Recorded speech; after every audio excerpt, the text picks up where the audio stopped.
नमस्कार. आपण ऐकतोय साखी कहे कबीर, कबीरांचे दोहे आणि त्याचं स्वैर मराठी रूपांतर. हे मराठी रूपांतर केलेलं आहे सौ मनीषाताई अभ्यंकर यांनी. प्रकरण आपलं चाललंय 16वं, माया कव अंग. भाग चालला 137वा आणि दोहे आपण घेणार आहोत 19 ते 21. प्रथम आपण 19वा दोहा ऐकूयात. रज बीरज के कली तापरे साजारो, राम नाम बिन बूढ़े हैं कनक कामिनी को। रज बीरज की कली तापरे साजारो, राम नाम बिन बूढ़े हैं कनक कामिनी को। कठीण शब्दांचे अर्थ ऐकूयात. बीरज, बीरज म्हणजे वीर्य. बुढी, बुढी म्हणजे बुडते. दोह्याचा अर्थ ऐकूयात. मनुष्य म्हणजे स्त्रीचं रज आणि पुरुषाचं वीर्य यापासून निर्मित एक कळी आहे. त्यावर मनुष्याने आपलं रूप सजवलेलं आहे.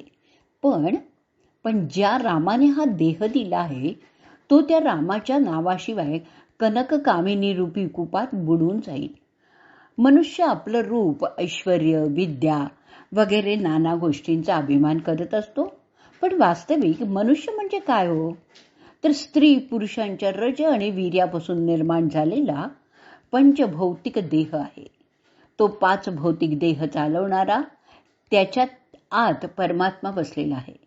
पण मनुष्य आपलं खरं परमात्मा स्वरूप विसरतो आणि बाह्य रूपच खरं मानतो. परिणामी आत्मा रामाला विसरल्यामुळे कनक कामिनी रूपी कुपात बुडून मरतो आणि पुन्हा पुन्हा जन्म घेत राहतो. अर्थातच या जन्म मृत्यूच्या चक्रातून सुटायचं जर असेल तर आपलं खरं स्वरूप आपण जाणून घेतलं पाहिजे. आता आपण याच्यावरची मराठी साखी ऐकूयात. वीर्य रजापासून जो झाला त्यावरी चढवीरू, नामाविण तुझ बुडवून टाके कनक कामिनी को. वीर्य रजापासून जो झाला त्यावरी चढवीरू, नामाविण तुझ बुडवून टाके कनक कामिनी को. आता आपण ऐकूयात 20वा दोहा. माया तरवर त्रिविध का शाखा दुख संता,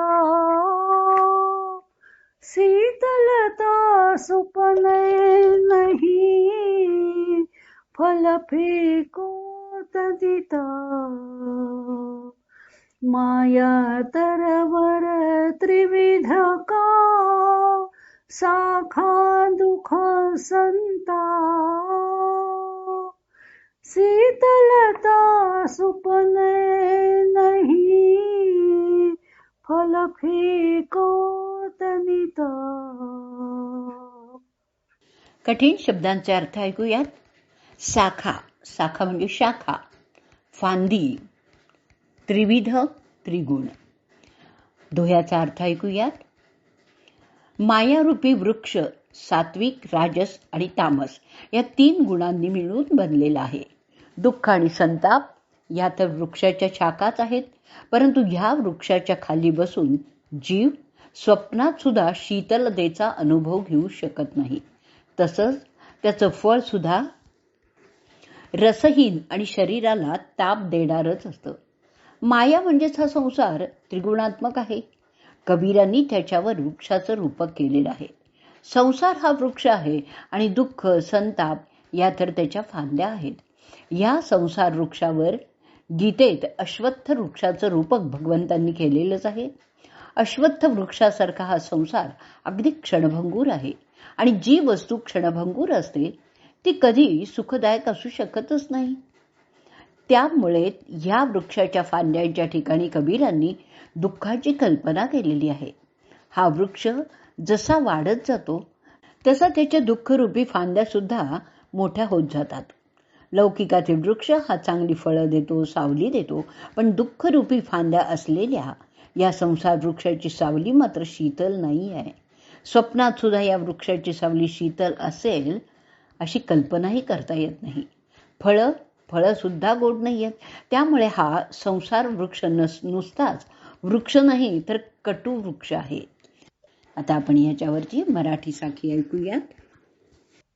माया वृक्ष हा त्रिगुणांचा रे, फांद्या दुःख संता, स्वप्नी शीतलता नाही रे, फळ पिके मिळता. माया वृक्ष हा त्रिगुणांचा रे, शाखा दुःख संता, स्वप्नी नाही शीतलता रे, फळ फिके मिळता. पुढचा 21वा दोहा ऐकूयात. कबीर माया डाकणी, सब किसहि को खाए, दात उपाडो पापणी, जे संता निडी जाए. कबीर माया डाकणी, सब किसहि को खाए, दात उपाडो पापणी, जे संता निडी जाए. कठीण शब्दांचे अर्थ ऐकूयात. नेडी म्हणजे जवळ, उपाडव उपटून. दोह्याचा अर्थ ऐकूयात. कबीर म्हणतात की ही माया म्हणजे डाकिणी आहे, परंतु संत मात्र त्यांच्याजवळ माया फिरकली तरीही तिचे दात उपटून काढतात. कबीर मायेला डाकिणी म्हणतात कारण ती मनुष्याचं परमात्म स्मरण रूपी धन हरण करते, त्याला स्वतःच्या स्वरूपाचा विसर पाडते. त्यामुळे तो ह्या मायेच्या खोड्यात अडकतो, परंतु मायेवर संतांचा अधिकार चालतो. कबीर सांगतात की ते तिचे दात उपटून टाकतात, म्हणजेच ते तिला आपल्या जवळ सुद्धा फिरकू देत नाहीत. आता आपण ऐकूयात या दोह्यावरचीच मराठी साखी, आणि या मराठी साखीबरोबरच आपण आजचा आपला भाग संपवणार आहोत. कबीर माया डाकिनी, सर्वांना ती खाई,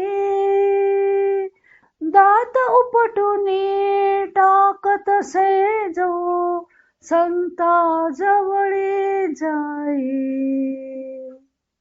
कबीर माया डाकिनी, सर्वांना ती खाई, दात उपटूनी टाकतसे जो, संत जवळी जाई.